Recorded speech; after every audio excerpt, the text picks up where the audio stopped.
What's up, guys? This is Jason Euler here, co-founder from Lvnding.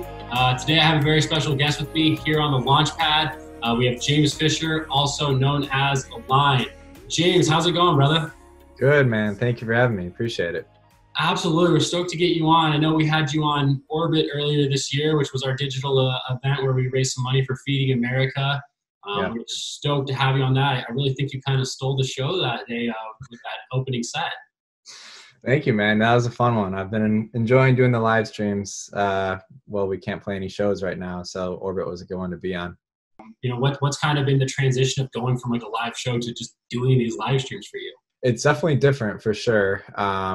You're not going to a venue. The whole build up is different before the actual of course, set or the stream. But it's kind of nice to do it from the comfort of your own home, and it gives you a little bit more time to think about what you're going to do rather than sometimes the set you're a little bit on the fly and kind of just mixing on the spot with some songs. So this allows me to cater to my set a little bit more, and I've, with all this downtime, been working on a lot of new music, so I've been able to test out some new tracks during a lot of the live streams, so I've been enjoying that as well. I love it. That's a good thing. Like, they still are giving a lot of artists that platform to try some new things, you know, maybe experiment with a few things. So, you know, I'm excited to see what happens when we come out of quarantine and what sets are going to look like, you know, down the road. Yeah. So as far as some of the new music, are you like really trying to incorporate some new sounds into your music? Are you kind of expanding on a lot of the styles you have been using? I would say a mixture of both right now.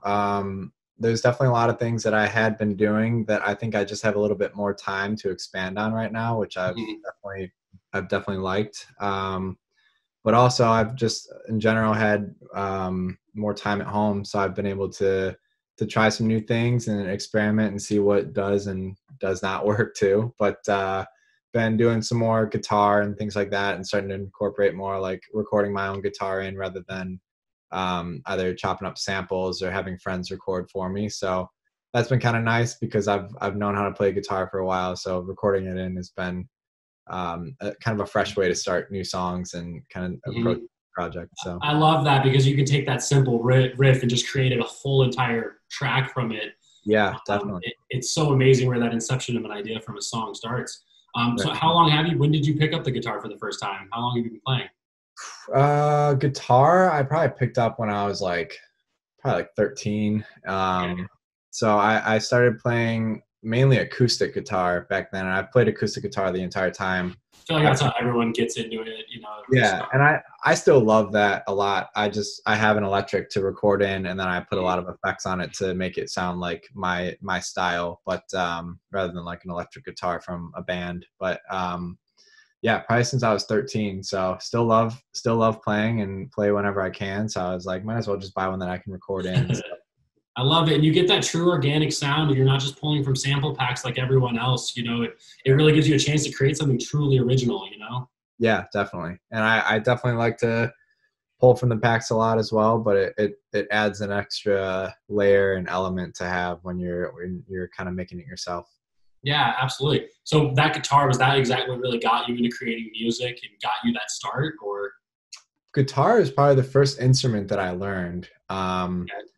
I then, when I went up through high school and everything, I was in the band and the marching band, and I was in percussion. And when I was younger too, like junior high and stuff, I was in percussion. So I learned how to read music, learned how to play the marimba and xylophone and things like that. And then I feel like that actually helped a lot with percussion and stuff, because you learn all these different types of instruments and like how they fall in a larger piece of music. So I think that's been a little added benefit that I got through there. But I would say guitar is probably the first instrument that I learned, and then I just kept kind of toying with things as I grew up. Yeah, that's so cool. You got to have such a diversity and such a palette of so many different instruments, because I can only imagine, you know, having to learn how to read music and the amount of music theory knowledge you've truly gained from those instruments. Right. Yeah. And I still am not classically trained. I can like play chords on the piano, but I cannot read piano sheet music and play with both hands or anything, unfortunately. But that stuff's definitely helped me a lot, and I've been able to kind of like cheat my way around some of that with some of the things that I had when I Yeah. grew up. I mean, it's cool, like, Jimi Hendrix bought a left-handed guitar, and ended up you make do. Yeah, yeah, Um, exactly. Me too. and some of the best musicians we see in our world, weren't classically trained. Right. There's a lot of people just kind of have that knack for it. Yeah, definitely.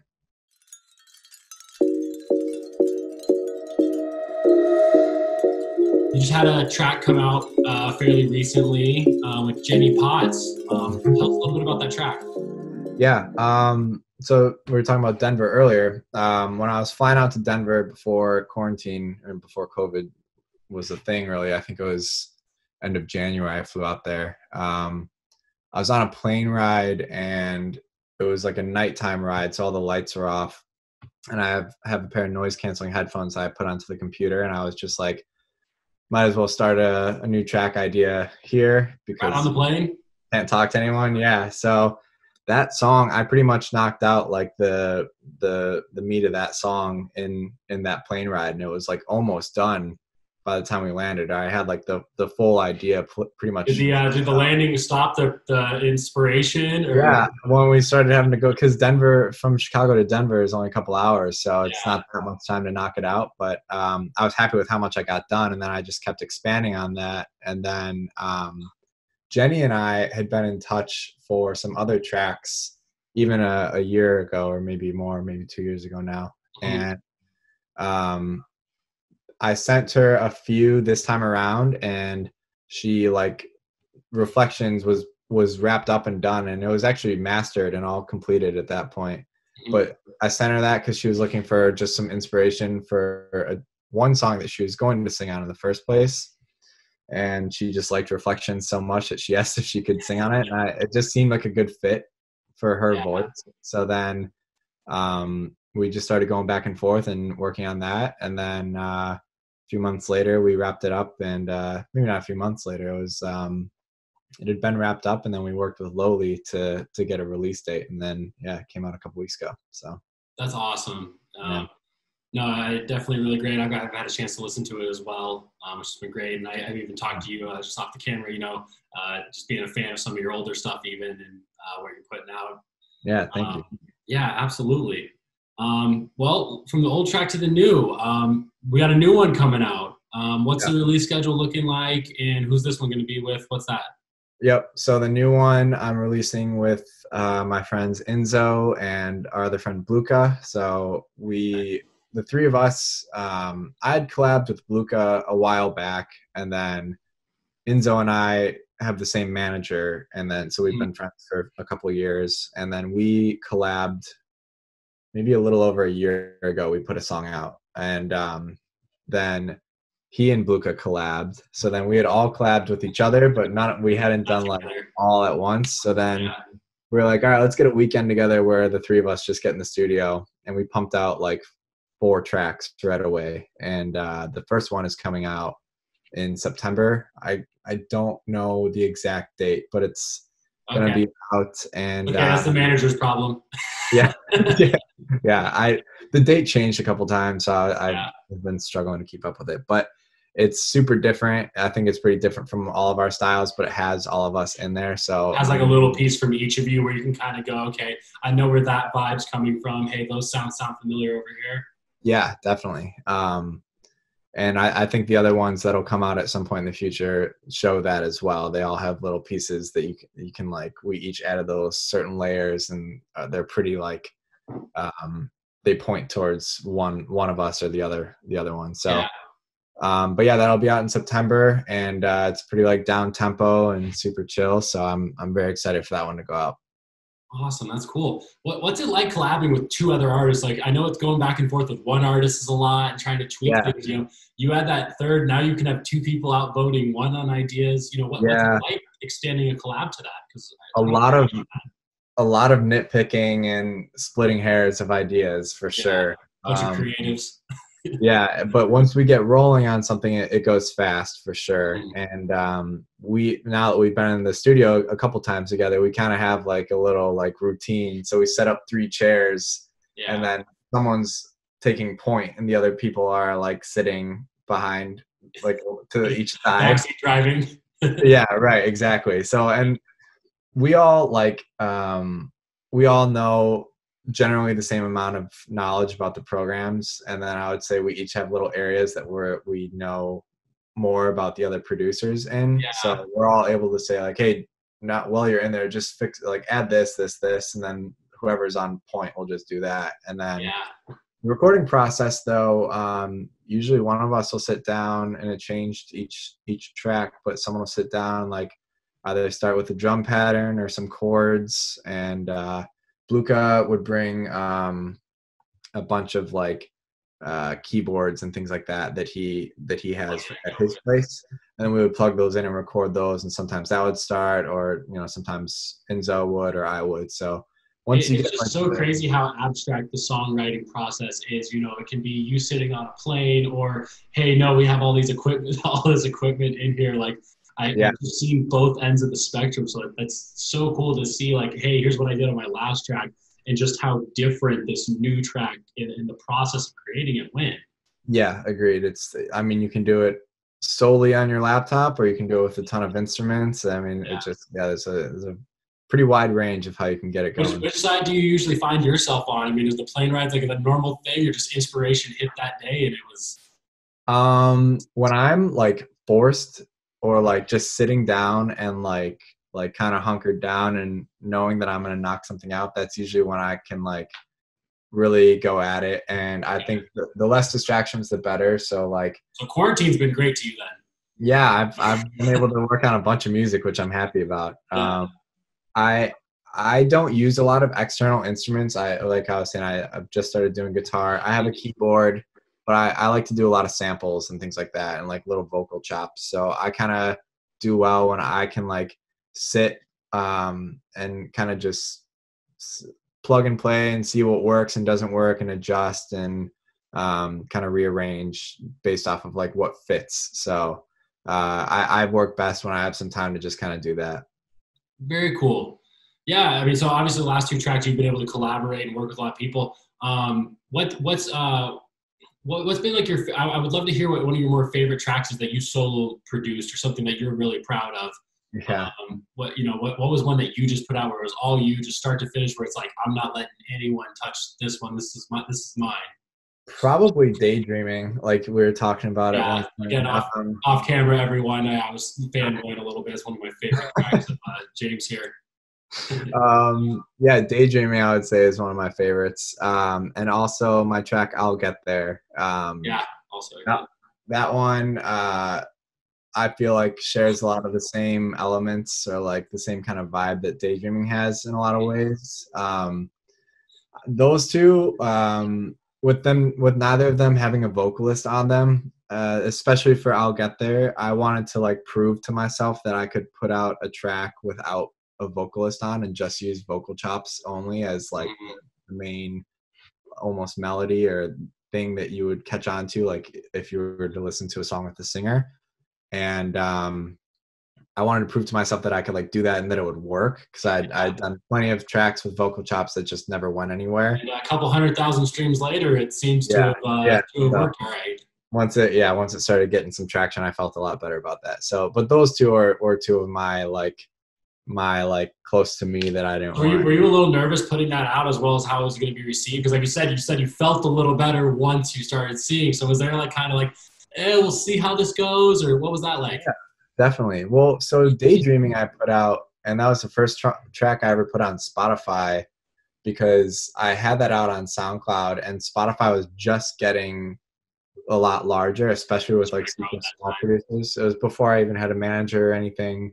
So I just uploaded Daydreaming to Spotify as my first track, and then it never got much traction, just because I was like completely solo and independent. And then I'll Get There was like right before I started working with my current manager, Nick, and I was definitely nervous putting that out, but I like knew that I liked it a lot, and I was like, I gotta give this a shot. Like I want this to work. And was your manager Nick kind of backing you, like pushing you, like, hey dude, you should drop this one? Or yeah, and that was even right before we started officially working together, but before I was officially like being managed by him, we were starting to work together a little bit behind the scenes with that track specifically. And how'd you two come together?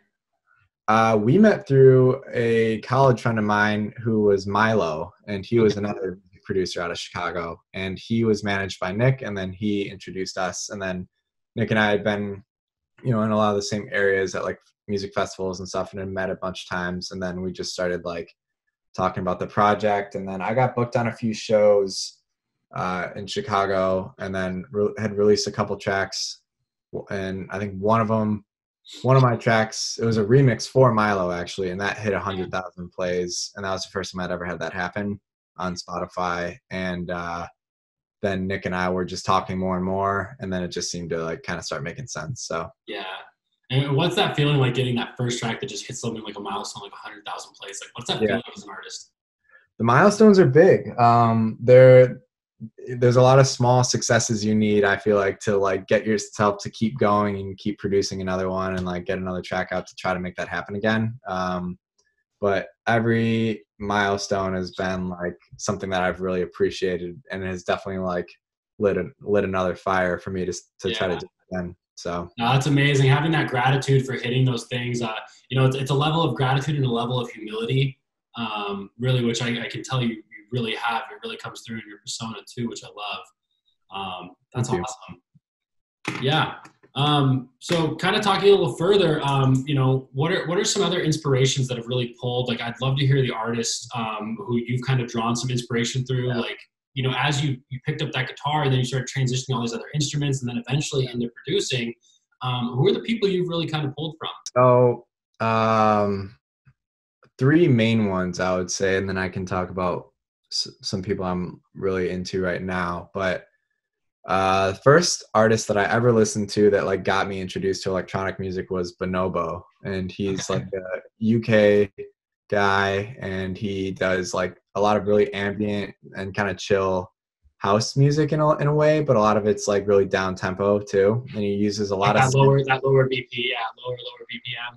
Mm-hmm. Yeah, and then and which I really like about him, he does a lot of the lower BPM, and then he dabbles in some house too, and I respect that out of people. I can kind of see where a lot of your sound and styles can kind of do that, because I've heard some like it kind of picks up like it's a house track, but it's it's still a little more down tempo for sure. Yeah, and I love that. So I saw that out of him, and I was like, wow, that's really cool. And that was like the first artist I'd ever really listened to that was making electronic music. So I had been into him since I was young, like probably like he's been around for a long time. He's in his 40s, so he's been through the whole thing. And he any chance to ever talk to him? Have you met him through your music world yet? Or I talked to his manager one time a while ago, but nothing past that. Yeah. Unfortunately. But so it was him at first. Listened to a lot of Odessa as well. Same vein. Those two like toured together too, so they have like a lot of the same styles of music. Right when I was really coming up, the next like big person that I discovered before he was big was Kygo, because he was big. Yeah, because I used to watch these snowboarding videos in like 2012 and 2013. It was like when he was on his come up, but he was like big upswing. Yeah, it was. I think it might have been 2013 when I saw him. I saw him at Electric Forest, and he was on like a tiny side stage. It's so wild to think back to. Oh, I saw that so and so on over here, and then watch them just completely transform an industry and create some of the biggest hits. Yeah, I mean, he's seriously like a complete trend leader right now, which is so cool. I like all the stuff he's doing with all of like the older singers too. He's like resurfacing a lot of vocalists that that last album was solid. Mm-hmm. Yeah, so yeah, and he's working with huge features that are super current right now too, so he's kind of hitting all ends. But I found him from this Norwegian snowboarder. He's a professional snowboarder that I used to watch all of his videos, this guy Torstein Horgmo, and since he's from Norway and so is Kygo, he would always use Kygo music in his videos. Yeah. And I was like, who is this? Like, I just like liked that like tropical sound. Yeah, steel drums, baby. Yeah, and like that kind of set me into that. I really liked that like summery feel. And so yeah, I would say those three were like my main ones. I listen to a lot of different stuff right now.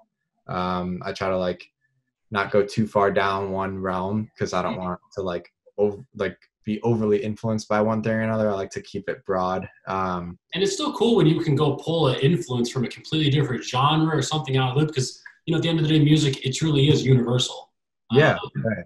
So yeah, I mean, has there been anyone like kind of way out of the dance music realm that you've drawn a little bit of musical inspiration from at all? Yeah, for sure. There's this band and they're not around anymore. And like these guys are really unknown, but they're called Soul, Seoul. And I found them on Spotify because one of their songs was on a Spotify playlist, and then it's not on there anymore. But I like saved all their music because I liked it so much. And they make this like pretty moody. They're from Montreal, and they make this like moody. Kind of, some of it's like kind of electronic too. They definitely are using some electronic instrumentation in there too, Yeah. with a full band too. So it's very down tempo and has like a lot of like really nice bright chords with like these minor chord progressions, and it's like just very catchy. And they haven't been a band for like probably 5 years. They broke up like 5 years ago, but they still have all their stuff still on Spotify. Yeah, and I found them I think a year ago, maybe last summer, and I've just been listening to them so much, and definitely drawn a lot of influence from a lot of the styles that they're using or were using back when they were making music. But That's that would be cool. one right now. Yeah, one of the big things about production, I see it's a lot of people create their own things, but a lot of it's innovating from existing sounds. I watched a TED talk on that, talking about how all the music we've ever heard, we're simply it's locked in our brain. We're simply expanding upon it, and continuing to innovate. Yeah. Yeah. So it's really cool, and even just I'm sure through the collabs, like you sitting down with Enzo and Bluca, like you said, you each have your little different areas you guys are good at too. Yeah. So I'm sure you're picking up tons of skills just from being in the room with guys like that. Yeah, certainly. There's always, every time you sit in the room with another producer that you're not used to working with, there's always all sorts of different like techniques that they use that you can draw from, or like different plugins that they're using that seem like a good idea that you can incorporate too. So that stuff's always super helpful, and it's kind of like cross-pollinating your ideas and techniques and stuff. Yeah, and it's crazy. I mean, getting to work with opportunities like that with some other artists. Like I know Enzo's done some really, really great stuff recently. Yeah. Overthinkers like blowing up. It's crazy.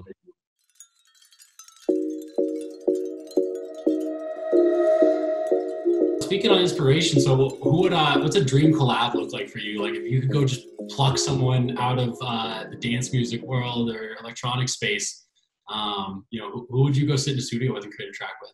Man, that's a hard question. I hate to just say like Bonobo and go straight for that. What's wrong with that? Now, I think staying in that same realm of those artists, Big Wild is also doing a lot of like this live instrumentation, and he's singing and playing guitar during his sets too. Well, he's still keeping it like an electronic set, but it's also like a full band too in a lot of ways. I've seen a lot more acts start gravitating toward that, and a lot of guys will do it as a DJ set for a while, then completely switch their next tour to a live performance, and it's great to see that come back to the electronic space. With like Grizz, Big Gigantic, Big Wild, Odessa. I think I saw Odessa, they brought in an entire drum line one time.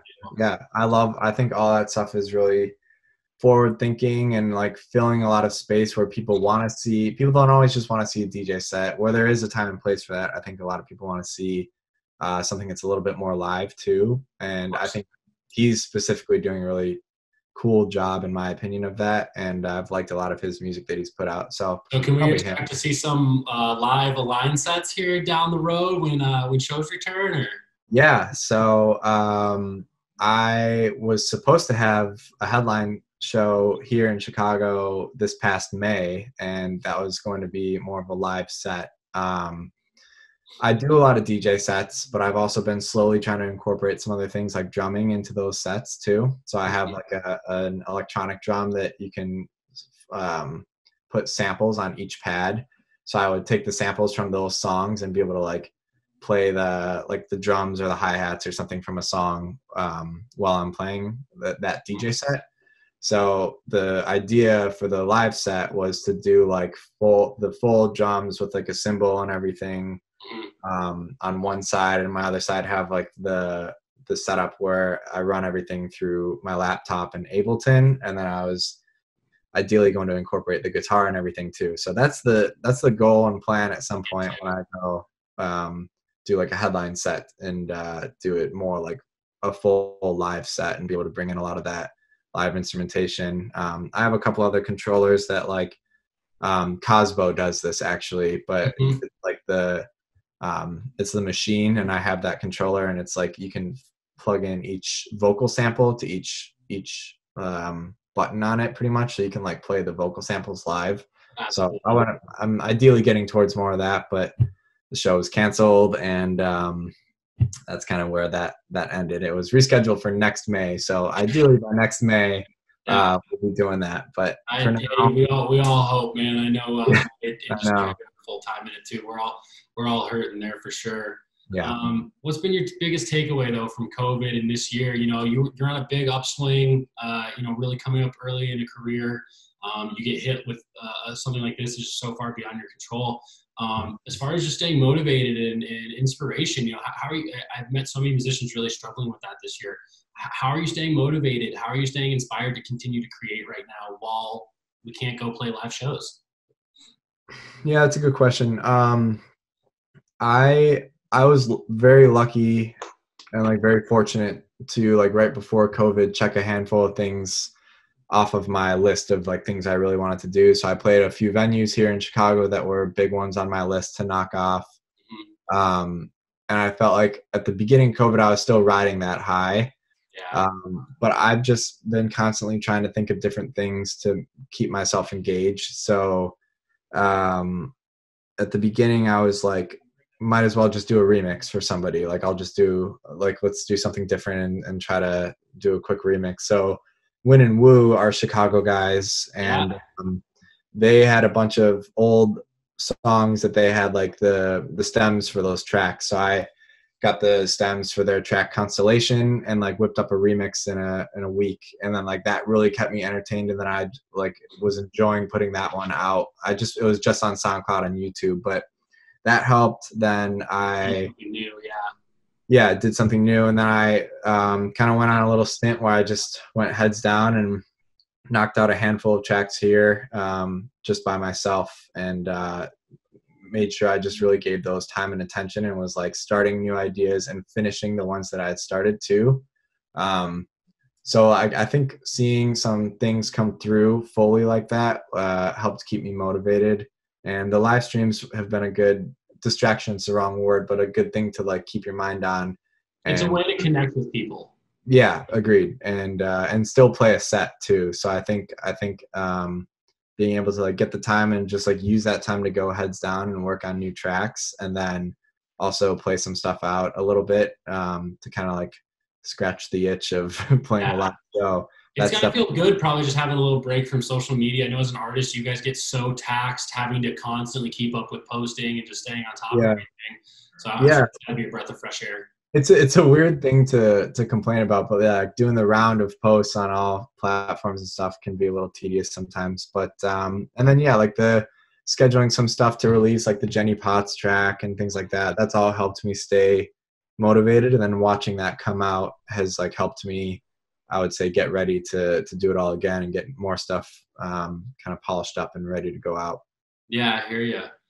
So kind of following off the Dream Collab theme, you know, who are some vocalists you're really into, or are there any vocalists out there you really want to get in touch with or work with, or are you already working with some of them? Yeah. So I did a track before with Sarah DeWarren, and that song is called Play It Cool. And I liked working with her. She's in the UK. She has a really nice voice. Very talented. Yeah. And since we worked together, she, I didn't even really realize it until after I had gotten her vocals. She hit a million monthly listeners on Spotify, and like her numbers are doing really well. She ended up working with Cascade and all these big names. So all that was crazy to me. but she is one that I really like, and I have just pretty much wrapped up a track with her. I'm just putting some final touches on it, but it's about ready to go. Awesome. And I think she has a nice style and a really good voice, so I'm excited for that one to go out. That's awesome. It's gonna be fun to work with. Yeah, so that'll be fun. I guess I don't have a. She would be the one I'd give you for that answer right now. There you go. Well, lucky you. You're already on round 2 with that. Yeah. So that's a good position to be in. Right. Are we gonna get to hear any of this music you've been hunkered up creating this year, or is that all just getting on the calendar for 2021? So ideally this year, and what I'm looking at doing right now is an EP. So I would ideally like to make that like a 4 to 5 track EP. But it's I would say I have a bunch of tracks that I'm working on. 3 of them I know are slated for the EP. Okay. Kind of just deciding between like what's going to fit in that 4th and 5th slot and what to do. But that being said, I definitely plan on releasing more. Like this collab will come out in September, and I plan on October onward putting out a bunch of my original stuff that I've been working on this entire time, and then ideally again putting out another one of the Enzo and Bluka collabs before end of year too. So yeah, that's cool that you guys can just sit in the studio for a week and crank those out, and then you have that for the year and whatnot. Yeah, those have been exciting to do, and those are very refreshing, a different way to step back and do some of that stuff. So but yeah, definitely planning on putting more out in October, November, December, all that. So, and ideally end of September if possible. So we'll see how it all goes with scheduling and making sure no one's stepping on toes for the next release and everything. But yeah, I definitely plenty more this year. That's the plan. Man, that's exciting, and it's got to feel good to be able to finally get rid of that stuff and get that stuff out. Absolutely. Yeah. So kind of following off that, like I know you had a big announcement come up today, and we'll touch on that. But I'd love to hear what your favorite show experience was. What's been your favorite thing you've gotten to play, or like coolest venue? Just tell me the best live experience you've had. Yeah. I've a few that I had as like, I've again been very lucky to get booked for some of these things in Chicago because the competitive market. But the most recent one before quarantine started was at Aragon Ballroom, which is like one of our largest ballrooms here. And that is like, that might have been one of the first venues I ever saw like a big show at in Chicago. You got to experience it as a fan. Yeah, and I was like, I just want to play there so badly. So I got very lucky in January to get booked on a show there and open up. So I don't know if I call it luck, man. You're putting out some great music and working on it, sounds like. So, things like that happen. Yeah, thank you. I appreciate that. But that one was big. Last year, like right around this time last year, I played North Coast Music Festival, and I got booked on after show with Gorgon City and SG Lewis, and we played. That was fun. Yeah, that was a fun one, and we played at House of Blues. Okay. So those were those two specifically because like I played some of our other more like mid-sized venues like around 1,000 and stuff. Yeah. But House of Blues is like a very tall, old, like it's got the name. And, yeah, and same with Aragon, very old and a huge room. So those were two pretty special experiences to be able to play there. So that's amazing. 2 milestones. So what's that next milestone? Like what's the event you gotta play when it comes back? Like festival, show, venue. What do you want to play? Like what's the one thing you're like really on? I want to be on that stage. Yeah. That's a really good. I think Aragon again is on there. I really want to get back there. And I think I have some new stuff that I would like to test out to like a larger crowd like that. And that's the response. There's a new venue called Radius that just opened up in Chicago, like right before all this went down, and it's like a big warehouse venue. Okay. And they play more like they've been booking like a lot of really big names and some of the electronic ones like Dylan Francis and stuff. So it'd be more of like a clubbier set. Yeah. But I'd like to play like a big space like that. And then I think North Coast was a sweet festival, and if I could get on another like Chicago or Midwest festival, I like playing like nearby right now. I see Electric Forest calling your name in the next few years, man. I mean, that Forest is, I guess if we're talking like that, then Forest is big. So the first like electronic festival I ever went to was Spring Awakening in Chicago. Yeah. And then the first camping one that I ever went to was Electric Forest back in like 2014, I think, or 13. And that's when I saw Kygo. Yeah. And that is, of course, always been on my list. If I could get there, I would go in a heartbeat. But Forest, I feel like ideally at some point I ideally will get there. And I feel like my style of music and that vibe kind of fits a lot of like the. I was gonna say, I could see them plugging you in there very, very easily. So I'm hoping so. We gotta just put the right pieces in place for that to happen. But keep cranking out the tunes, man. Yeah. But that of course has for sure been a dream for a long time. Somerset used to be a music festival in Wisconsin, and it's a very like a lot of it's like a Electric Forest-y vibe. Mm-hmm. It's not a fest anymore, but like. Those camping festivals with like the vibe that Electric Forest has and kind of the openness that people have to taking in new music at those places is like unmatched. So those types of festivals are ones that I definitely want to be part of. I would say another Chicago one is Manby on the Beach. I feel like my music has kind of a beach vibe, so would love to get on something like that too. So as I say, or get you on a friendship or a holy ship as well. Yeah. One of those would be sweet. Well, cool. Well, you announced the show today. It's not a normal show. Tell us about what you announced today. Yeah, so doing a drive-in show for the first time, and so again, different. Just like the live streams were super different. This was a different experience as well. So doing a drive-in, Loud Luxury is the headliner. And it's a music festival. It's a 2-day festival. And it's just like one big stage that you drive into, and then there's like 5 acts per day. So yeah, we've hosted a couple here in Arizona with our company, Relentless Beats, where I'm at full time, and the mechanics of them and making sure people are safe and the guidelines. It's a whole new process of just putting together an event. I've been on kind of the backside of that. Yeah. So I think even as an artist, I got to see some of the artists backstage and got just hearing music coming off big, loud speakers again. Yeah. If that's all I got out of being there, it was worth it because it kind of healed my soul a little bit after. I got to say I'm excited for that. Like when you play a handful of shows in a row, I get nervous before every show. Yeah. When you just hear it like bouncing off the wall in the green room, that is like nerve-wracking, and I haven't felt that for so long. And I was like, I kind of want that. Like, you'll be able to get those little butterflies. Yeah, build up before a show. So I'm curious, when you guys did it, did you have multiple stages or one stage? We did one stage, 500 cars. We did 2 nights, and we did same headliner each night. So we did one with Carnage for 2 nights, and we did one each night with 7 Lions, which he absolutely just crushed it. It was awesome. But everyone had like a 17 by 17 space, and it was cool, man. People were decorating their spaces with lights. One group brought an inflatable pool. If you go with a good group of friends and you're with your close friends, it seems like a really cool way to enjoy a show. Yeah, and realistically, when you go to a show, that's kind of all you're doing anyways. You're with your little crew. Yeah, and then 1,000 other sweaty people. Now you just space.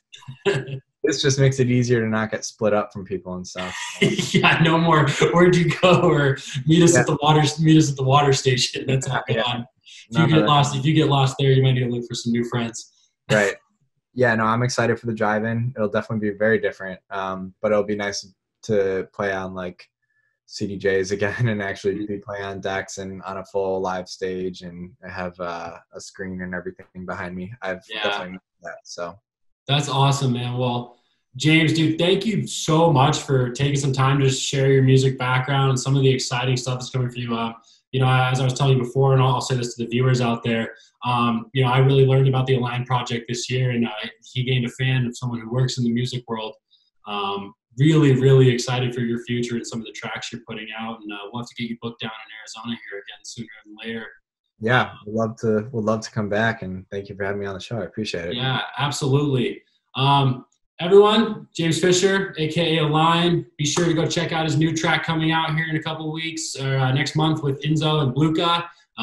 Download and stream his last track with Jenny Potts. And if you're in Chicago, go catch him at the drive-in. Yeah, definitely come by. Awesome. That'd be fun.